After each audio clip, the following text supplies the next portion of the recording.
Què passa, nens? Veig a moltes pàgines d'internet i a molts foros molta gent novata en el món de la moto. La moto ha fet un auge en aquests darrers anys brutals que demanen consells per fer una bona sortida perquè no saben ben bé de què va el tema. Doncs avui us explico els 3 consells bàsics i que no poden fallar per fer una sortida. Entrada i comencem.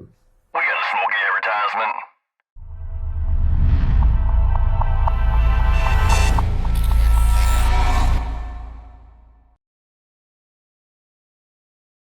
Bé, doncs com ja us he dit abans, per mi hi ha 3 temes absolutament primordials a l'hora d'afrontar una sortida de moto, bé sigui una matinal o sigui una sortida de més dies. La primera, i és de lògica, i és que el manteniment a nivell mecànic i electrònic de la moto estigui en perfectes condicions, que funcioni tot, i la part electrònica, que no falli res, i més amb les motos d'avui en dia que porten tanta electrònica. Val? Això té que estar correcte. La segona, la cadena. A vegades tinc la sensació de que la cadena és aquella gran oblidada, aquella en la qual no l'alimentem amb grassa, ella només vol grassa, no vol res més, i una correcta tensió. Per mi un manteniment adequat és que cada vegada que tornem d'una sortida gran, doncs posar-li aquell punt de grassa i comprovar la tensió de la cadena. També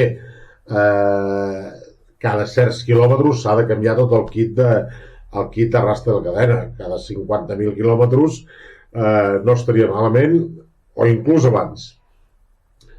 I anem pel tercer consell, per mi el més important: els pneumàtics.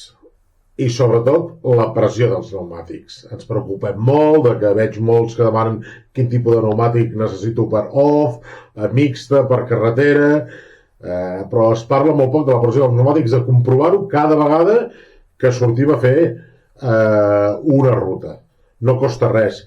Portar una pressió incorrecta als pneumàtics pot alterar totalment les reaccions de la moto i en conseqüència la nostra conducció.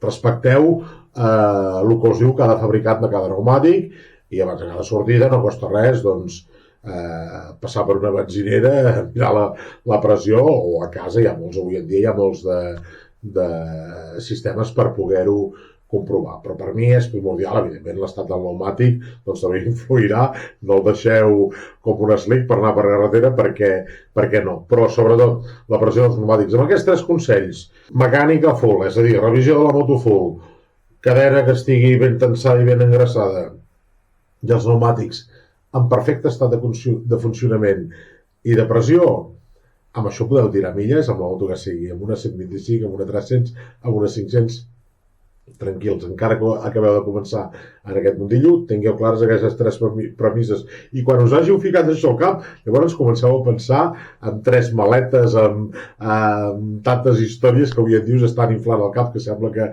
hàgim de sortir a fer una ruta que s'hagi acabat el món i siguem en Mad Max. No cal. Amb la moto així i una motxileta i 4 coses n'hi ha suficiència d'anar a fer un viatge llarg, que és una altra història.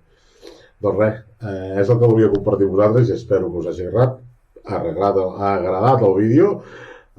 Sisplau, recordeu de donar suport al contingut en català, like, campaneta i subscriure-us al canal, i amb això intentarem, dintre del món de la moto que tant ens agrada, donar-li una mica de sortida al contingut en català.